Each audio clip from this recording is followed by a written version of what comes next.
ये वाक़या मुझे मेरे वालिद ने सुनाया था जब वो 9 साल के थे।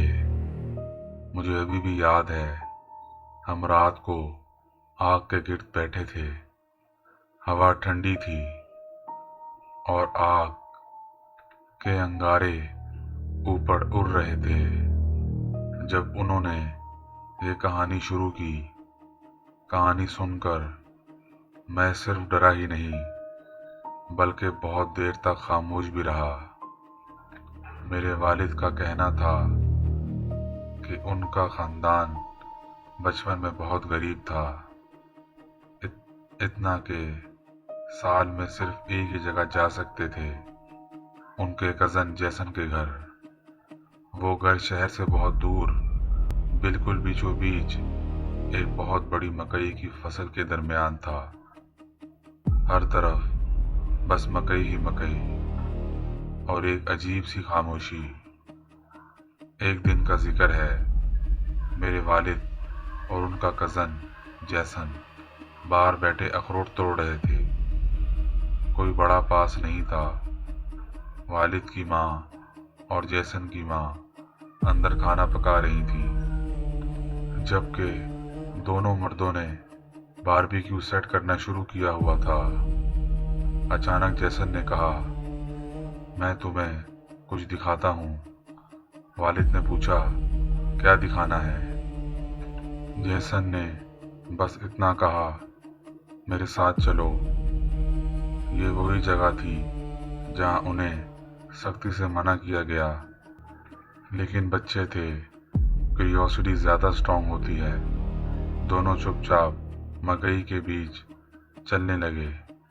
तकरीबन 15 मिनट चलने के बाद वो एक खुली जगह पर पहुंचे। वहाँ एक छोटी सी पहाड़ी थी और उसके ऊपर घास के बड़े बड़े गट्ठे बिल्कुल सीधी लाइन में रखे हुए।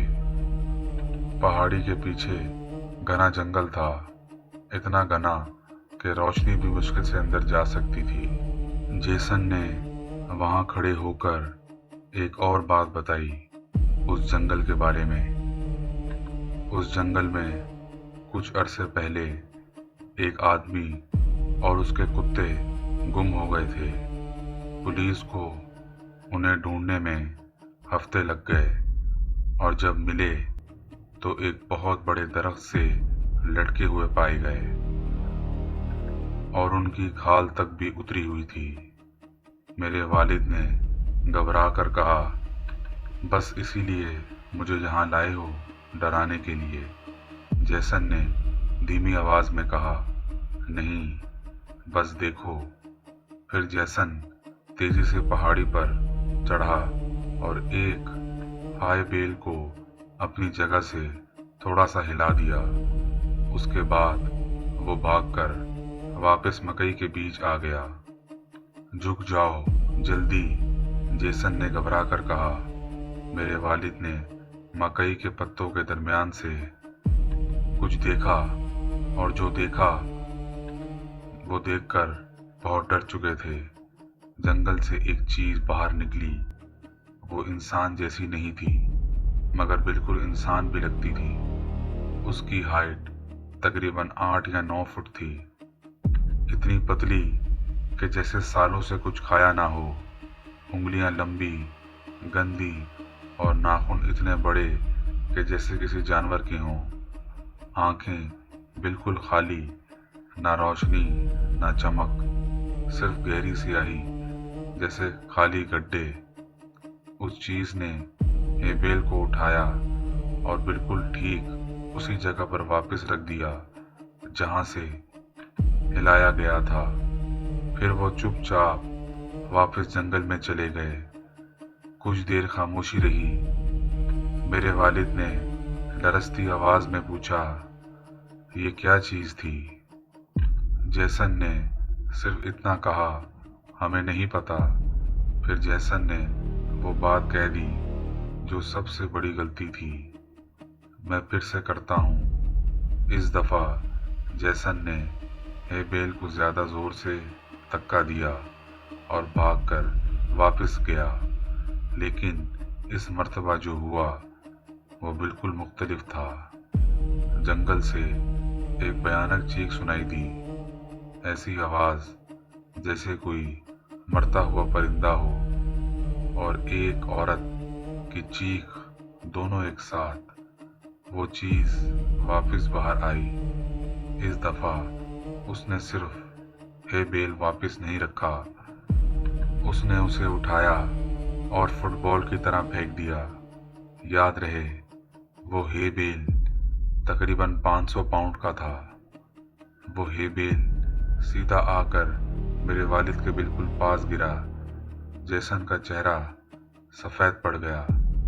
दोनों ने देखा कि वो चीज़ इधर उधर देख रही थी, जैसे किसी को ढूंढ रही हो।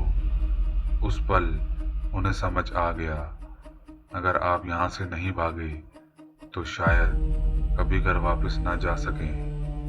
दोनों पूरी ताकत से वहाँ से भागे, मकई के खेत को चीरते हुए, सांस फूलती हुई, दिल जोर जोर से धड़कता हुआ। तकरीबन 10 मिनट के बाद वो घर पहुँच गए।